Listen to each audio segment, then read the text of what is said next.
आगामी 26 जून को नशीली दवाओं के दुरुपयोग और अवैध तस्करी के खिलाफ अंतर्राष्ट्रीय ड्रग्स दिवस के परिप्रेक्ष्य में दिनांक 12 जून से पूरे उत्तराखंड राज्य में राज्य सरकार द्वारा नशा मुक्त भारत पखवाड़ा मनाया जा रहा है। इस अवसर पर पुलिस अधीक्षक रेखा यादव द्वारा जनपद के समस्त युवाओं से अपील की है, आप नशे जैसी बुरी आदत से दूर रहें, क्योंकि यह आपके शारीरिक और मानसिक व सामाजिक विकास में बहुत बाधक है। वर्तमान में राज्य भर में नशा मुक्त भारत पखवाड़ा आयोजित किया जा रहा है। इस संबंध में मैं हमारे सभी युवा साथियों से अपील करना चाहती हूँ कि आप सभी लोग देश की नींव हैं। आप इस नशे जैसी कुरीति से दूर रहें। अपना ध्यान आप अपनी पढ़ाई लिखाई, खेलकूद इत्यादि में लगाएं, जिससे कि आप सशक्त राष्ट्र की नींव रखने में एक महत्वपूर्ण मील का पत्थर साबित हों। नशे जैसी कुरीतियों से आपके शारीरिक, मानसिक व बौद्धिक विकास में क्षति होगी, जिससे आप अपने जो गोल्स हैं उनको परस्यू नहीं कर पाएंगे। अतः इस कुरीति से दूर रहने के लिए हर भरसक प्रयास करें, साथ ही देश को सशक्त बनाने के लिए अपना महत्वपूर्ण योगदान दें।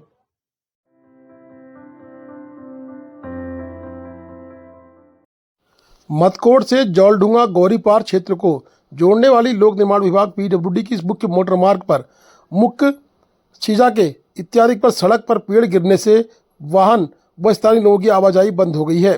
काफ़ी दिक्कतों का लोगों को सामना करना पड़ रहा है।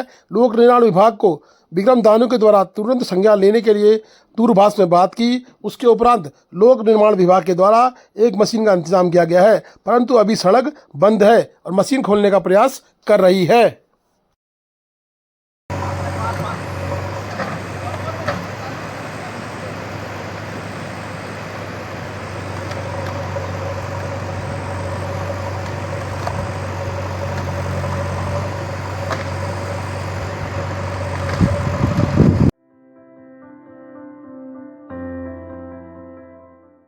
ब्यास वैली संघर्ष समिति के अध्यक्ष राजन नबियाल ने अपने समस्त लोगों के साथ मिलकर आज एक ज्ञापन तहसीलदार धारचूला के माध्यम से जिलाधिकारी को प्रेषित किया है। उन्होंने कहा है कि जो भी हमारे ब्यास गांव के बूथ हैं, जो माइग्रेशन के बूथ हैं, वो गांव में ही वोटिंग होनी चाहिए। उन्होंने कहा कि कहीं ना कहीं प्रशासन के द्वारा नीचे धारचूला में वोटिंग कराना अन्याय है, क्योंकि इस वक्त सारे ग्रामीण अपने अपने गाँव में हैं और वोटिंग पंचायत चुनाव की गांव में ही होनी चाहिए, अन्यथा इसका बहिष्कार और विरोध भी हो सकता है। बिल्कुल, देखिए अभी आगामी जो पंचायत चुनाव है उसमें हम लोगों ने प्रशासन से निवेदन किया है कि जो मतदान केंद्र जो धारचूला में बनाए जाने की जो कवायद चल रही है उसको बदलकर हम ये चाह रहे हैं कि जो हमारे जो मूल ग्राम सभा है उच्च हिमालय में जो ब्यास घाटी में बसे जो 7 ग्राम सभा है वहीं पर ही मतदान केंद्र बनाया जाए, ताकि हमारे जो 90% से ज़्यादा लोग जो गांव में निवासरत है वो लोग वोटिंग से वंचित ना हो। तो उम्मीद यही किया जा रहा है कि हमारे जो जिला प्रशासन है वो हमारी बात को सुनेंगे और आगामी पंचायत चुनाव के लिए जो हमारा मतदान केंद्र होगा वो हमारे उच्च हिमालय के ग्राम सभाओं में किया जाएगा।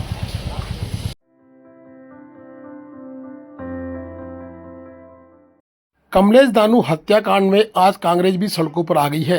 कांग्रेस कमेटी के अध्यक्ष भूपेंद्र सिंह थापा के नेतृत्व में समस्त कांग्रेस जनों ने सरकार व पुलिस का पुतला दहन कार्यक्रम किया। उन्होंने कहा कि कहीं न कहीं अनुज सिस्ताल व कमलेश दानू की हत्या को दबाया जा रहा है, जिसके लिए कांग्रेस सड़कों पर उतरेगी और उग्र आंदोलन के लिए मजबूर होगी। उन्होंने भारत सरकार और सरकार पर भी बड़े आरोप लगाए हैं। उन्होंने कहा कि भारत सरकार चाहे तो नेपाल सरकार से वार्ता कर अपराधियों की गिरफ्तारी जल्द हो सकती है। इस कार्यक्रम में कहीं न कहीं रामू रोकाया, भूपेंद्र थापा, जयसिंह दानू, शंकर गर्ब्याल, निरुप सिंह गर्ब्याल व अन्य कहीं समस्त कांग्रेस जन नजर आए। बता दें कि अब कहीं न कहीं लड़ाई आर पार की होती जा रही है। कमलेश दानू के हत्यारे अभी तक नहीं पकड़े गए हैं, वहीं अनुज सिस्ताल के हत्यारों को भी 1 वर्ष से गिरफ्तार नहीं कर सकी पुलिस, और पुलिस की नाकामी में आज पुतला दहन का कार्यक्रम धारचूला में संपन्न हुआ। कहीं न कहीं पुलिस विरोधी नारे, सरकार विरोधी नारे धारचूला में देखने को मिले।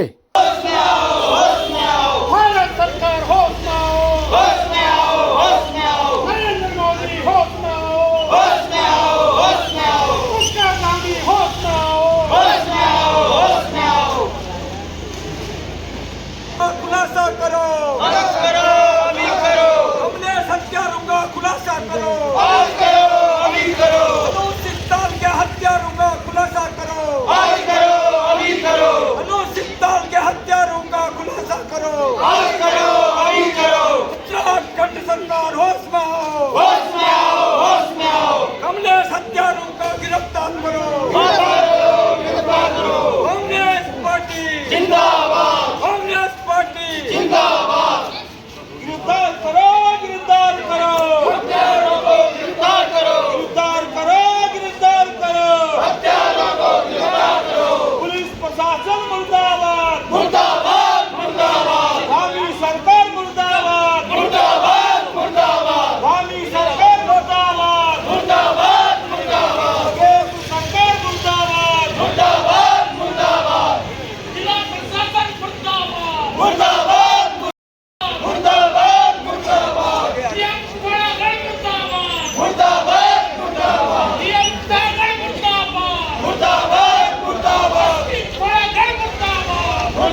ब्लॉक कांग्रेस कमेटी ने एक बैठक कर निर्णय लिया कि हमारे धारचूला क्षेत्र में 2 जघन्य हत्याएं हुई है।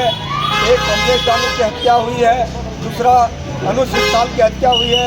अभी तक इतने दिन बीत जाने के बाद भी उत्तराखंड सरकार और भारत सरकार द्वारा हमारे जो हत्यारे हैं उनके जो है अभी खुलासा नहीं किया गया है और गिरफ्तार नहीं हुए हैं।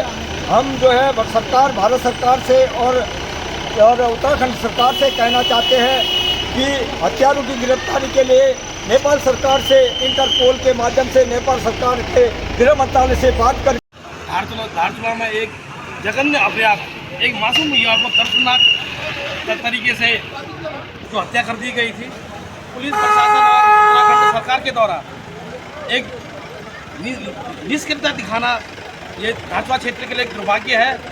मैं माननीय पुष्कर धामी से कहना चाहता हूँ, तुम एक हरिद्वार में या उधम सिंह नगर में एक छोटी सी हत्या होती तो आप लोग उसमें बहुत संवेदनाएं व्यक्त करते हैं, वो करते हैं, लेकिन ये क्या कारण है कि सीमांत में एक नौजवान को बर्बरतापूर्वक मार दिया गया और आपने उसमें एक दुखता व्यक्त नहीं करी और आपका डीएम ने यहाँ आना उचित तक नहीं समझा। तो मैं आपके चैनल के माध्यम से कहना चाहता हूँ कि तत्काल अगर इन हथियारों को गिरफ्तार नहीं करेगी, धारचूला में एक उग्र आंदोलन होगा और यहाँ तोड़फोड़ होगी, आगजनी होगी, सारे थाने आग लगेंगे, तहसील आग लगेगा। इसकी संपूर्ण जिम्मेदारी शासन प्रशासन की होगी। मैं इतना कहना चाहता हूँ। धन्यवाद।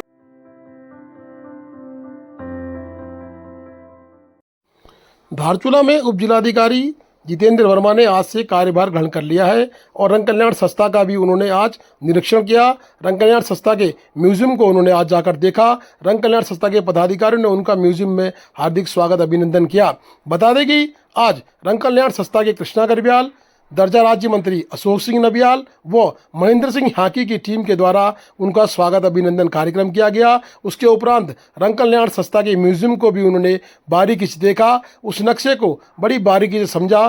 कहीं न कहीं उप जिलाधिकारी धारचूला का पटका पहनाकर बुके देकर रंग कल्याण संस्था के परिवार की तरफ से हार्दिक स्वागत अभिनंदन हुआ। इस कार्यक्रम में नगर पालिका के ईओ, तहसीलदार धारचूला, दर्जा राज्य मंत्री अशोक सिंह नबियाल, कृष्णा गर्ब्याल, महेंद्र सिंह हाकी व अन्य लोग शामिल रहे। बता दें कि जितेंद्र वर्मा ने अपनी प्राथमिकताएं गिनाई हैं। उन्होंने कहा कि आपदा से कहीं न कहीं ग्रसित क्षेत्र है और जिलाधिकारी के दिशा निर्देशन के अनुसार आपदा के लिए पूरी तैयारी की जाएगी और साथ ही में आदि कैलाश यात्रा भी निर्विघ्न रूप से चलाई जाएगी। उन्होंने कहा कि जनता की सेवा के लिए मैं यहाँ पर नियुक्त हुआ हूँ। जिलाधिकारी महोदय पिथौरागढ़ द्वारा जो है इसमें निर्देश हम लोगों को आपदा के संदर्भ में भी दिए हुए हैं और यात्रा के संदर्भ में भी दिए हुए हैं। अभी हम लोग यहाँ पे आज ज्वाइन ही किया है, तो धीरे धीरे सारी चीज़ों को समझा जाएगा। यहाँ पे कम्युनिटी को इन्वॉल्व किया जाएगा और आपदा में ये देखा जाएगा कि कैसे लोगों को रिलीफ जो है तत्काल हम लोग पहुँचा सके। बाकी यात्रा जो है निर्विघ्न रूप से चलती रहे और यात्री जो है यहाँ से एक पॉजिटिव मैसेज धारचूला का लेके जाए, यही हमारा प्रयास रहेगा। Thank you sir.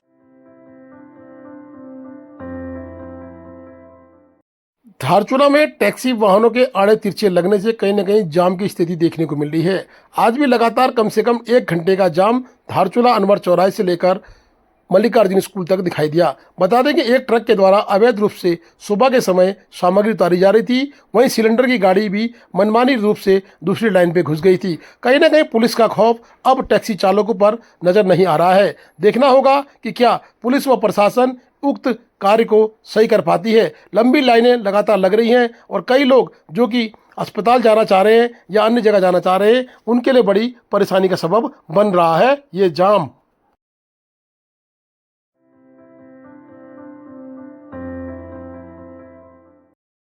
धारचूला से आगे जैसे ही हाट गांव की सीमा पर आदमी प्रवेश करता है तो बड़े बड़े गड्ढे इसका स्वागत करते हैं। आदि कैलाश यात्रा का मुख्य मार्ग होने से कहीं ना कहीं इस पर बड़े गड्ढे होना आदि कैलाश यात्रा में जो यात्री आते हैं उनके लिए धारचूला के प्रति क्या सम्मान रहेगा, ये सोचनीय विषय है।